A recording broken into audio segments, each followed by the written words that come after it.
Welcome to the Steel Deal. I'm Nick. That's Brad. We're talking Steelers ball. If you've noticed, I'm not wearing my jerseys after for the podcast anymore because we're just kind of embarrassing ourselves time and time again. I had the luxury of being at this game. It was, circled on the calendar. My wife and I went up and embarrassing. That's the best way to put this. We're going to get into all of it today. But a great weekend in Pittsburgh. Beautiful weather. Oh, I I was bet. telling Brad, you couldn't ask for a better fall day. Crisp, blue skies. The leaves were all changing. For the team to come out and play the second half the way that they did, and to hear those chants in that stadium, it hurt. It hurt as a Steelers fan. So let's get into it.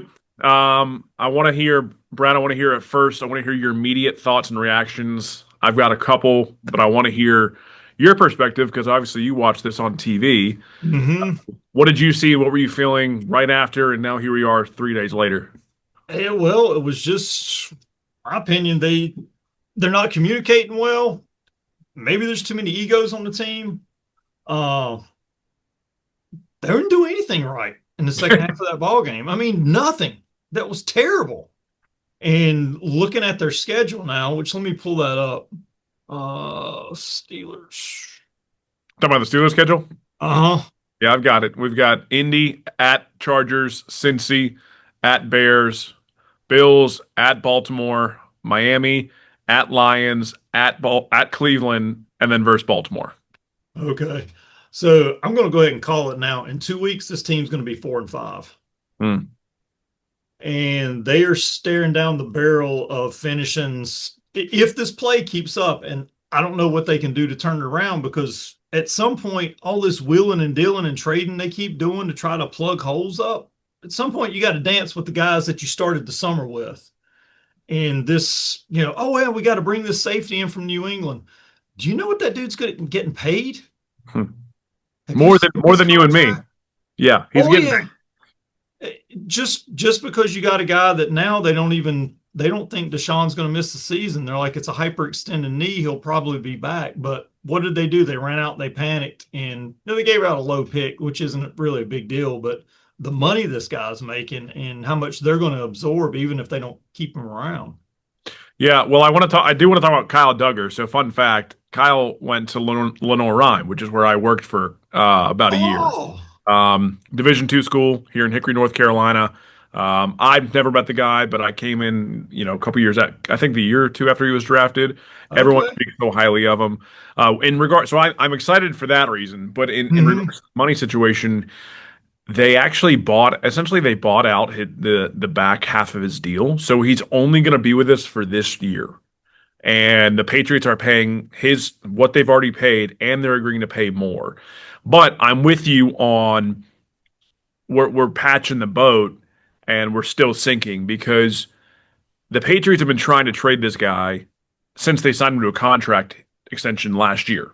Yeah. Because Vrabel came in and wanted to get his guys in there, which I completely understand. And there's the hope that he comes in here and Doug, balls out. But the reality is, it's a stopgap, and I don't trust that we're going to use him right anyways because we already got Jabril Peppers from the I Patriots, don't know and what to do with him. he had a great first game, and now he's been irrelevant ever since. So yeah, a lot of questions, a lot of head scratchers. I'm kind of with you on the 4-5. Only reason I'm not there yet is I look back at our notes. I predicted that we would be 4-3 at this point, Okay. and I had the losses to Cincy and to Green Bay. Okay. But I had us losing to Minnesota and not New or I yeah whatever instead of Seattle. So I had us at 4-3, but Okay. like that's how the Steelers get you because they start off and you're like okay. I mean we had no expectations coming into this year, right? We was like this year's kind of whatever. We're gonna roll out there with Rodgers, Hmm. and then they start winning, and you're like well maybe.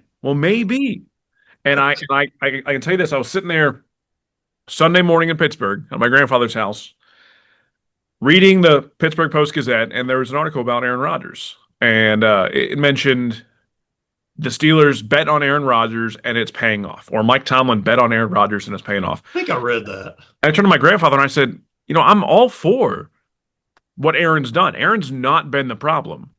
But I swear, I read this exact same thing last year about Justin Fields and then later Russell Wilson. The exact same thing. The Steelers Mhm. bet on this guy and it paid off for them. That's great, but you start losing and suddenly it doesn't look so pretty.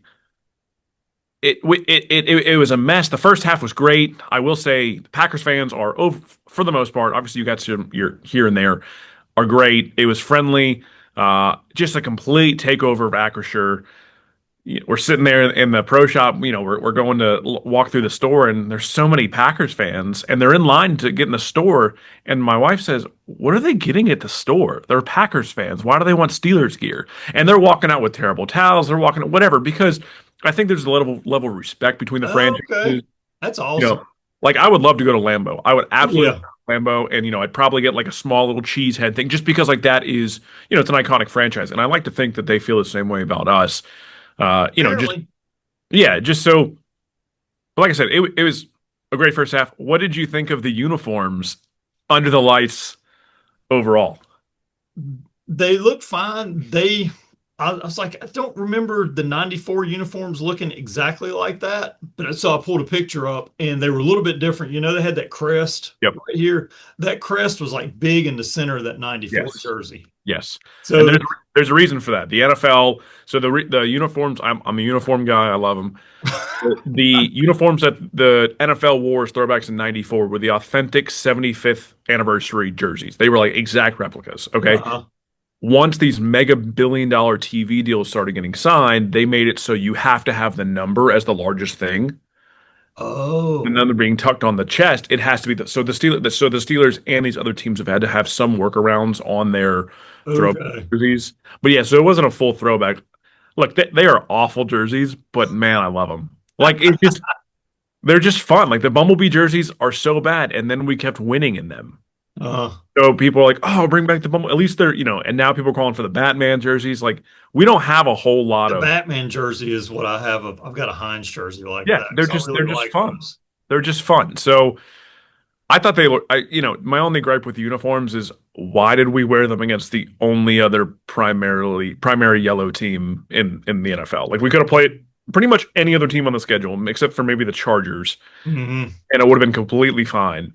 There was just a lot of yellow, and the Packers have such similar jerseys to us. Like looking out in the crowd, it was kind of hard to tell how many Packers fans and how many Steelers fans. Just a whole bunch of yellow. Man, from watching that on TV, I was like, is there that many Packers fans there to be chanting "Go Pack, Go" in our stadium? But Yeah, that like never happens in Pittsburgh.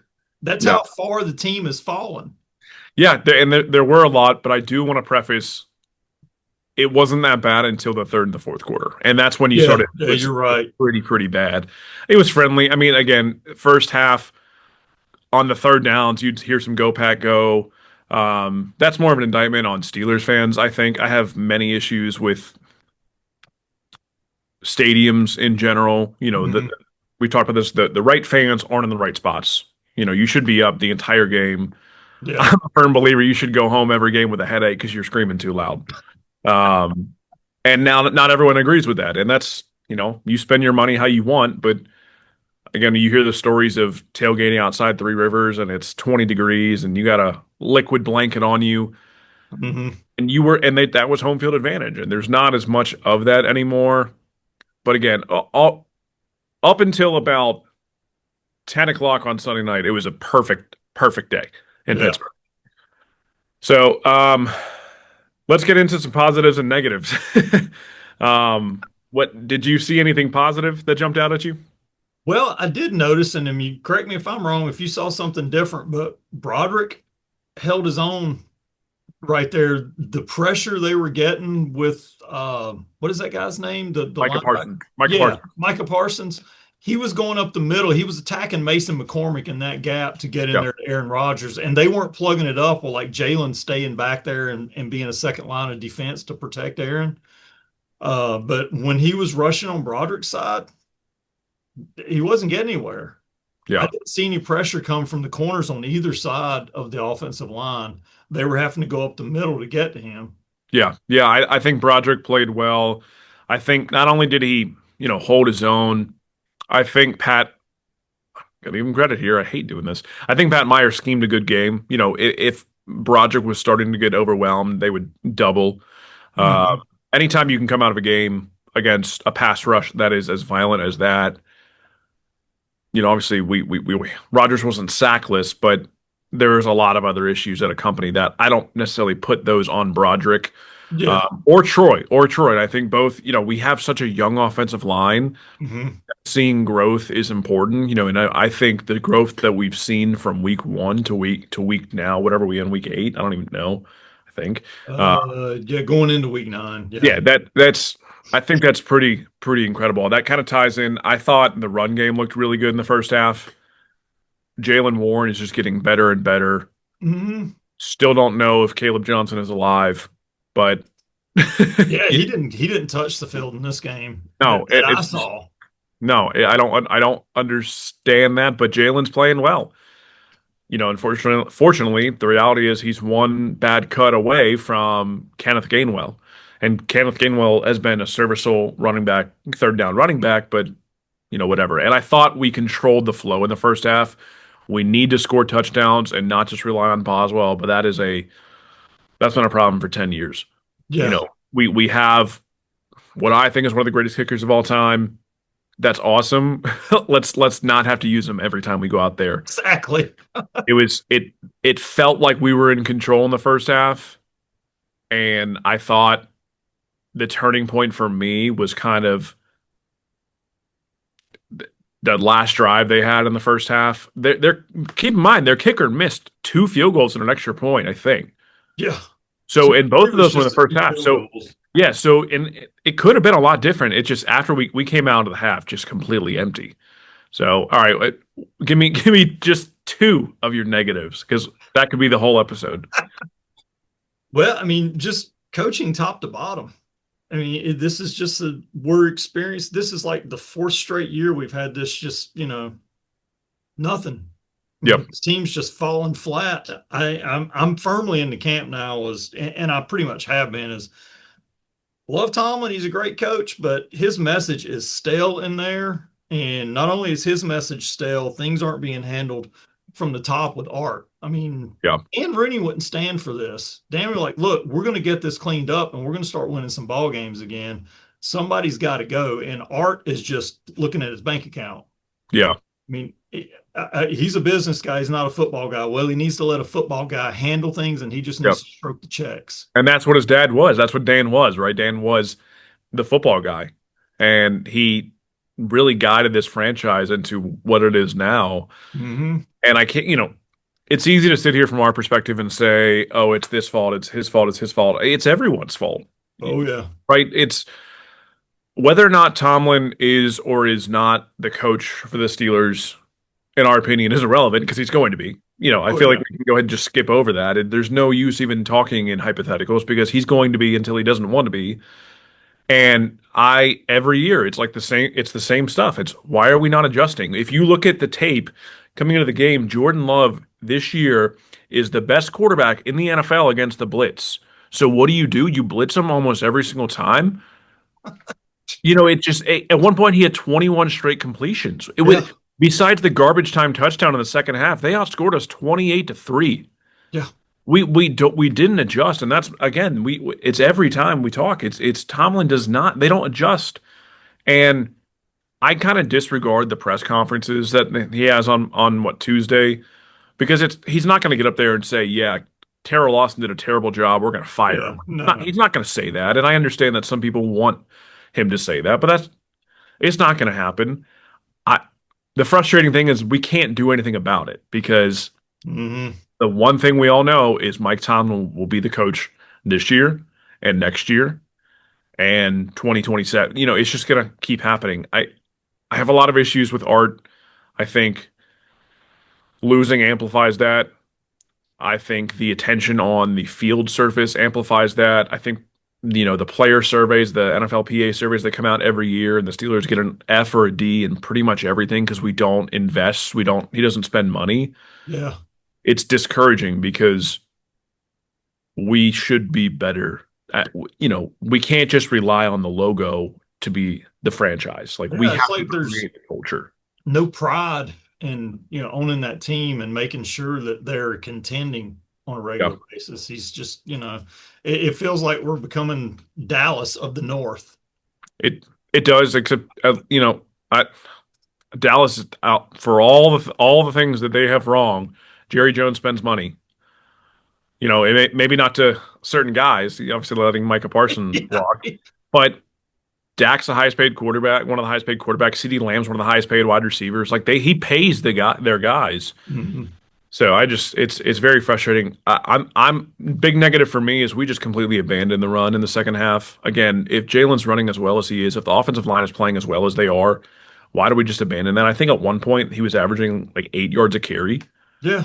and we just decided to throw that away. Mhm. It's just I don't understand. And then my other negative was like literally everything else that happened in the second half because and it's like every week we have one of these things. It's like one piece isn't bad; it's all bad. Yeah. And my other one would be, well, it's almost the TJ thing. He's showing that he should have been traded in the offseason. Yeah, But the when Aaron's throwing the ball, they've got third down plays, and they're calling these. He just needs to get the ball out of his hands right away. Teams are catching on to that, and yep, they're trying to keep the pass rush off of them. Well, why don't we pass block and stick some? Jalen's a great pass protector. He's been that mhm, way since he's a rookie.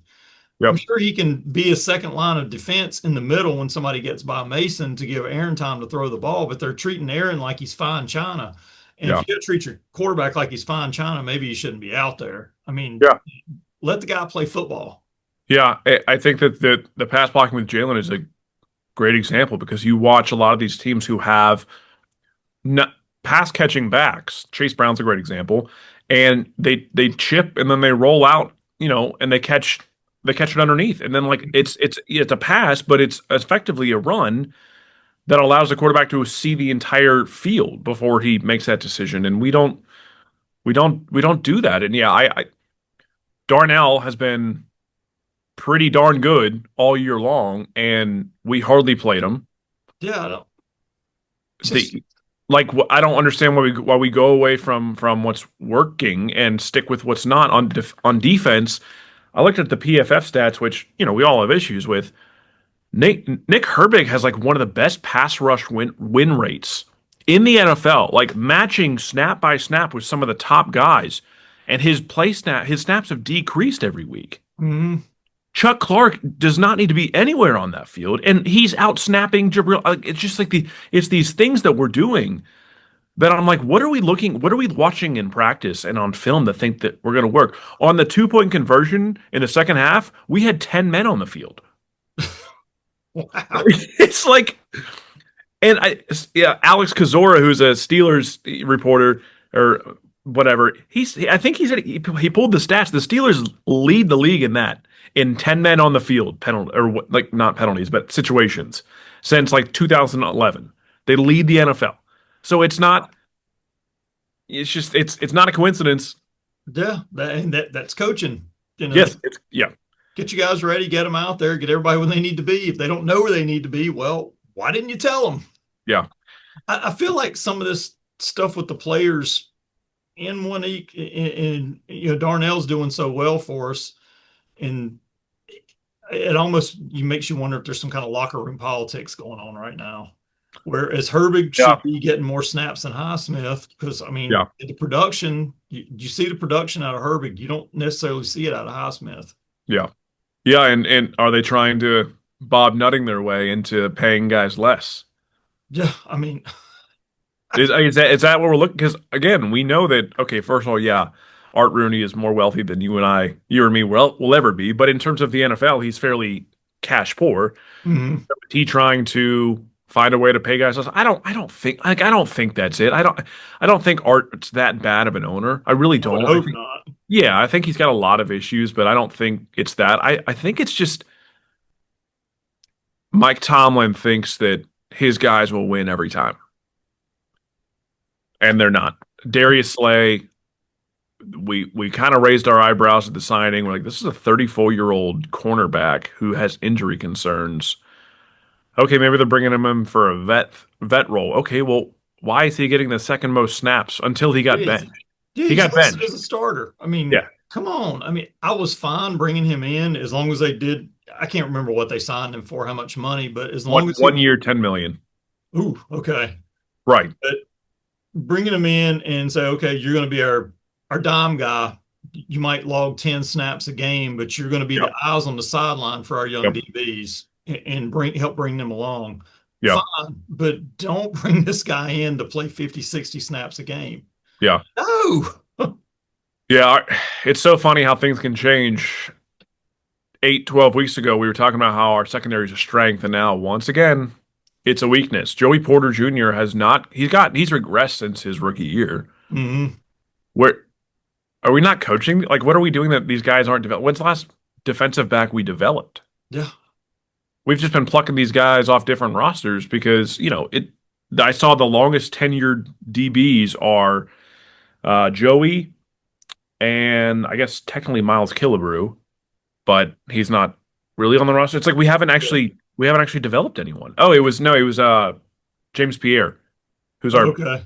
It's like Wow. we're not developing. We're not developing anyone. And it's just so frustrating. But I want to highlight.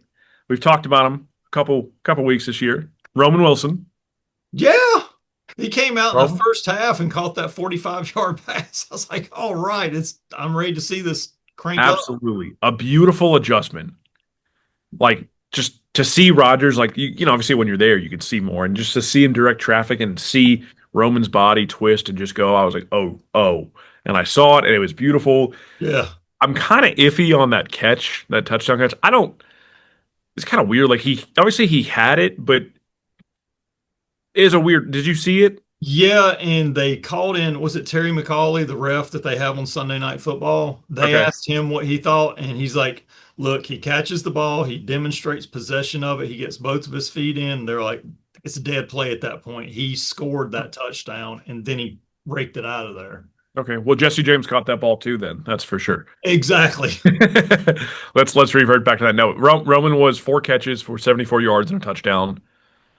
That's great. I again talking about what are we doing? Okay, so if we're finally seeing growth out of our second year third round pick and Roman Hmm. Wilson, we're gonna sign Marquez Valdez-Scantling.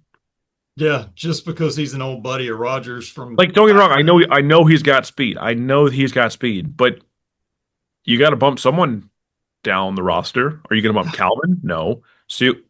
Okay, so you're gonna bump Roman. I don't understand unless you're gonna stick this guy as, hey, your only role is to come in there on second and two and run a straight line. Like, Yeah. is that this guy's role? So that's a head scratcher, man, because I Yeah. mean, and now what's the case? Roman turns in a good game. Are they going to not put him out on the field next week? Yeah. What does that say to our rookies? Like, hey, you come in, you do everything right. Sorry. We're just We're, going to give you a little bit of action, and then we're going, oh, no, yeah. you can't have any more of that. Yeah. We want to keep We're- you hungry. Oh, what? yeah, and that's the thing. It's like, maybe our vets are getting complacent. Cam's comment at the end of the game really just What was it he said? I heard he didn't call out anybody particular, but he said something basically about the whole team. yeah, he was like, this group has no fight in them or something like that. Yeah, that's Like, it. I want to be like, Cam, in theory, you are this group. You Hmm. are the defensive captain. You held out this year. This is you. This is on you. If this Yeah, team is not doing what they need to do defensively in terms of their attitude, that's on you, dude. And yeah. I know Cam knows that. And I know it's just like, why would he say that unless there's again, maybe there's a bigger issue. Maybe there's something going on in the locker room. And I would imagine that Mike Tomlin has his group of guys that he likes. And I think that they exist all over the league. Guys that he meets with at the Senior Bowl, that he watches, develop and grow and all this kind of stuff. And I think he keeps those guys in, I don't say his inner circle, but a closer knit circle than the other guys he doesn't know as well. And I just wonder if there comes a point where it's like, yeah, Darius Slay's one of those guys, you Uh-huh. know, and maybe the younger guys they get annoyed because, well, what do I have to do to prove myself when I'm already proving myself? Some kind of as a weird form of nepotism, man. Yeah, But like yeah, I'm right there with you. I see it. that's the only way I can explain some of this stuff because it's not like that he's a second year coach making these mistakes. You know, oh, I played the wrong guy at the wrong time. No, it's the same Mhm. thing. You can replace these names. You know, you can take out Darius Slay and you can put in, X cornerback here. It's these guys that like, why are you seeing the field when this guy should be seeing the field? Yeah. And I don't know. It's just it's frustrating. But Will Howard is activated. He's coming off. He's got 21 days Yeah, I to heard he's off the he's been pup. throwing the ball around some. Yeah. So So get a look at our future franchise quarterback right there. yeah, yeah, maybe we can get somebody to send us some practice footage. Yeah. Yeah. See what he can do in practice. He's probably running the scout team would be my guess. I don't know. Once he gets back out there, maybe. Well, I saw someone float the idea, and I'm not a proponent of this, but I saw them float the idea of trading Mason to the Vikings. And I thought that was interesting because they just lost Carson Wentz for the year after Carson Wentz died on national television because it turns out he had like a torn labrum, just tons of injuries. And Kevin O'Connell just kept putting him out there. Like, He had a torn Carson Wentz labrum. was like He kept putting him in the wincing. game. Yeah, he was like wincing on the ground, and Kirk Herbstreit was like calling. He's like, "You're the alpha male. You need to be." It was a weird situation, but Wow. big injury. So they're gonna have to start JJ McCarthy, who Kevin O'Connell doesn't Yeah. seem too interested in doing. So trade Mason there, pick up a fourth or a fifth round pick for a guy who's probably not back next year. I don't know. I don't know. It's just like it's hard. It's always hard to know what the team's going to do. Mike Tomlin says they're always buyers, and of course, we make a move. What yesterday, but we sent a six and we got back a seven. Like that's not a big deal.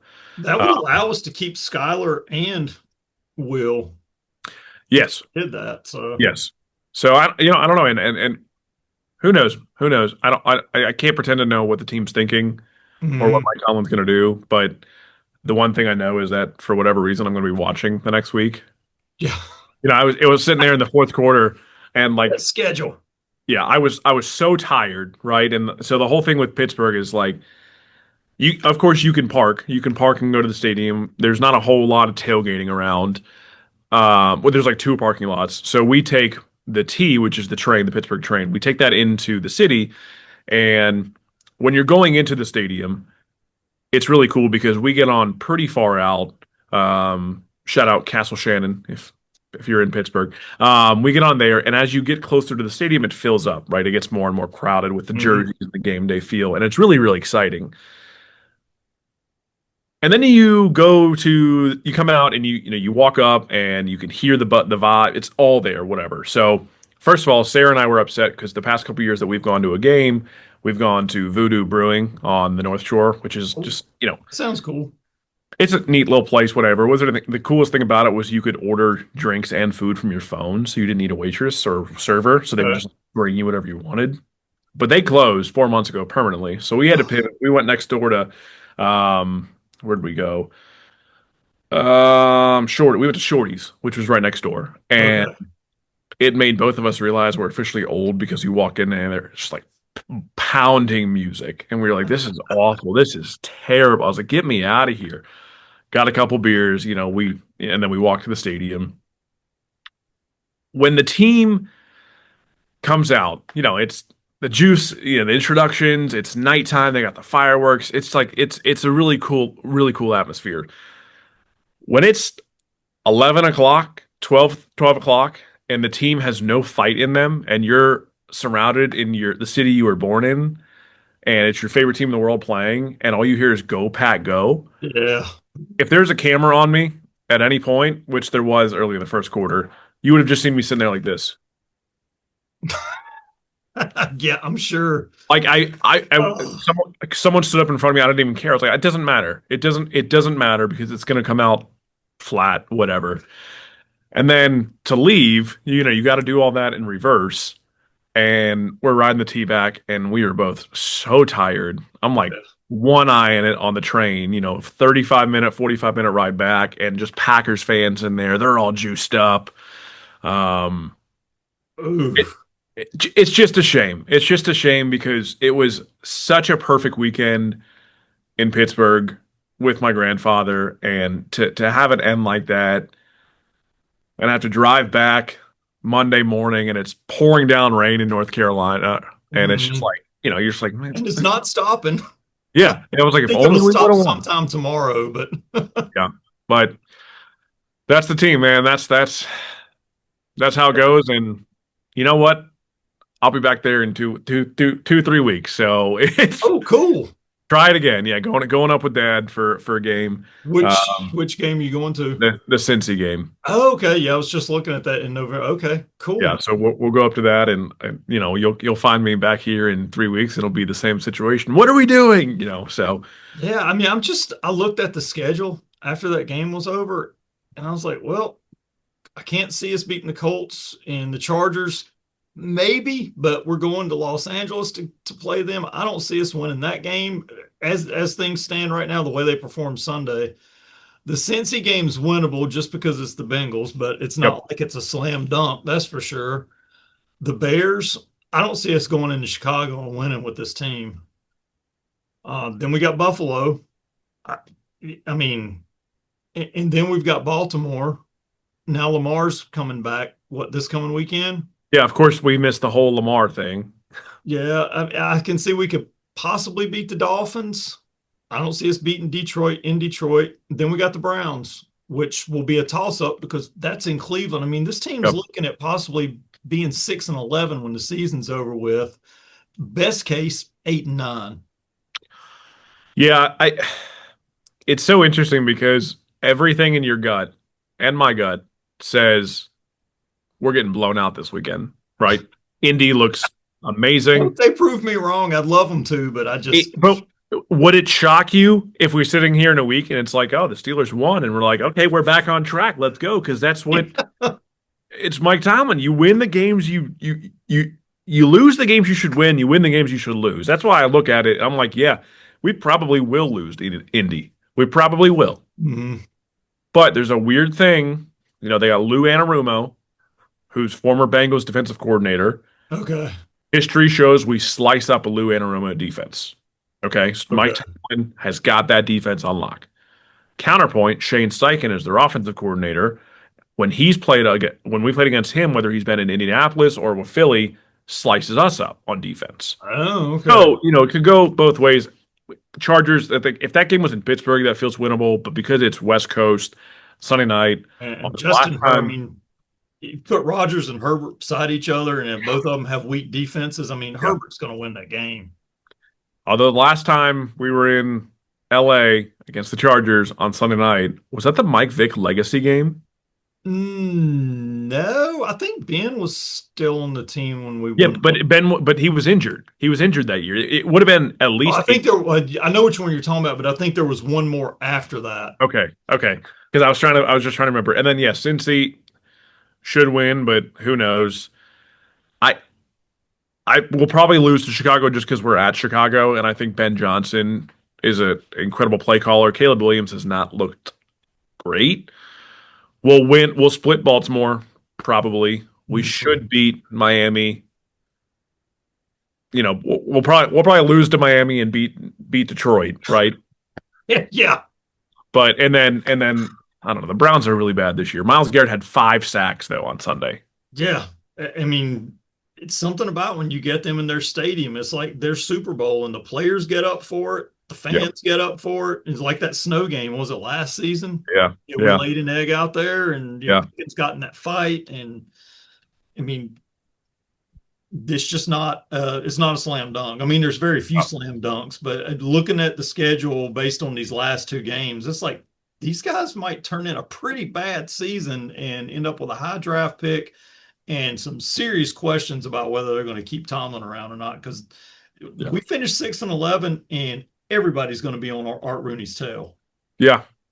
And maybe that's what we need. I know we Oh got yeah, 2 minutes here. I think a great example is the Patriots.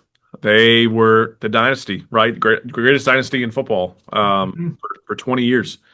They fired Bill Belichick. They bring in Gerard Mayo.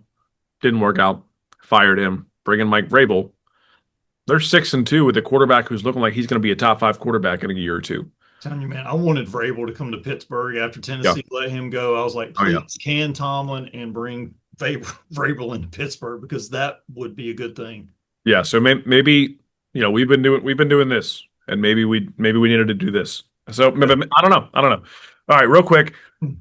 What's your prediction for this week? We got the Colts, Indiana Jones on offense, and MVP candidate Jonathan Jones, man, Taylor. that's great. I love those movies too. They're fantastic. I'm gonna call Indy 31-13. So you think not even close? Yeah, I just think we're gonna get smashed again. Okay. Yeah, I've got Indy winning. I have it as 38-28, but I think it's going to be one of those where it's like 38. It is going to be like 35-13, like with like 10 minutes left, and we're going to Some score a jump. couple. Yeah, we're going to score something. And it's going to look a lot closer. So I don't know. We'll see. We'll see. And if not, because we both predicted the Steelers to lose, that's we'll win. All right. Yeah, maybe it'll work out for us. And I'll be back in a New Jersey next week. So There you go. yep. Well, all right. That's that's a recap of how our emotions are recovering after another embarrassing week in Pittsburgh. Yeah, But damn if we don't love it. that's right. All right, we'll be back next week. Let's hope with a win. But if That's not, right, man. again, we'll still be here. It doesn't matter. Just Yep. it's like Mike Tomlin, just perpetual mediocrity. Yep. There you go. All right, Later, see dude. y'all.